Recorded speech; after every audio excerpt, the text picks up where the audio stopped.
আমি এক অসহায় মা। আমি সবার ধারে ধারে ঘুরছি, আমার পোলাটার কোনো মৃত্যুর খবর আমি জানাইতে পারি নাই।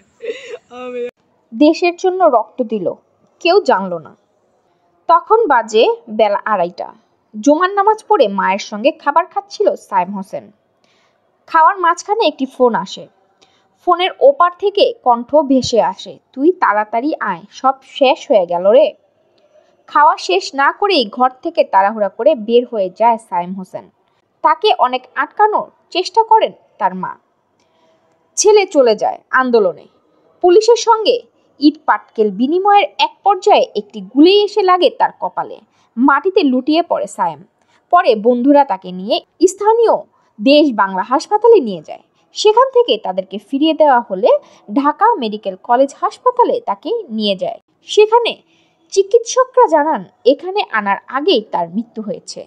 এরপর মাগরিবের পর মায়ের কাছে ছেলের মৃতদেহ হস্তান্তর করে। সায়েমের মা শিলি আক্তার বলেন, খবর শুনে সারা শরীর কাঁপছিল।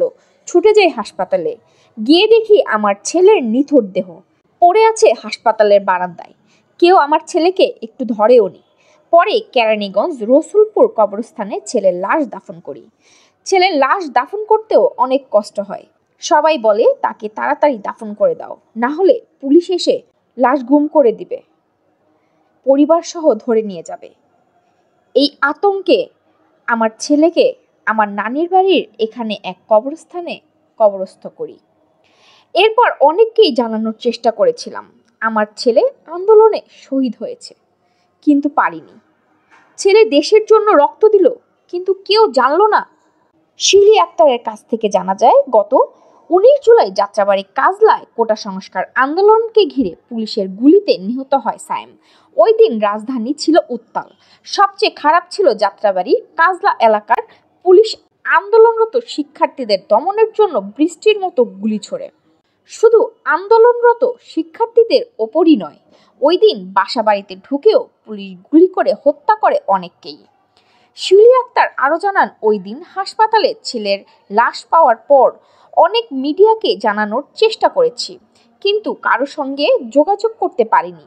সন্তানহারা এই মায়ের দাবি, সন্তানকে তো আর ফিরে পাবো না, শুধু সায়েমের নামটি যাতে নিহত শিক্ষার্থীদের তালিকায় থাকে, এতটুকুই চাওয়া। আমার পোলার কোনো কিচ্ছু, কোনো হাত ছিল না, কোনো খারাপ একটা কোনো কিছু ছিল না। আমি তো মা, আমি আনেডি নিয়ে কেমনে সহ্য করবো, কিভাবে থাকবো আমার সন্তানটারে। ঢাকা মেডিকেল হাসপাতালে যায় দেই বারান্দায় আমার ছেলেটারে হালাই দিছে, রক্ত আর রক্ত। আমি জানাইতে চাইছি, আপনার মাটি দিয়ার মাটি দিয়ার আর পরের দিন দিয়া দিছে কার্পু। আমি কোনো জায়গায় যাইতে পারি নাই, নিতেও পারি নাই। আমার নিরহ ছেলেটা, আমি এর বিচার চাই।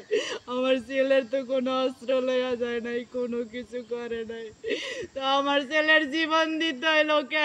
আমার ছেলের জীবন দিতে হইলো কে? এর বিচার চাই আমার।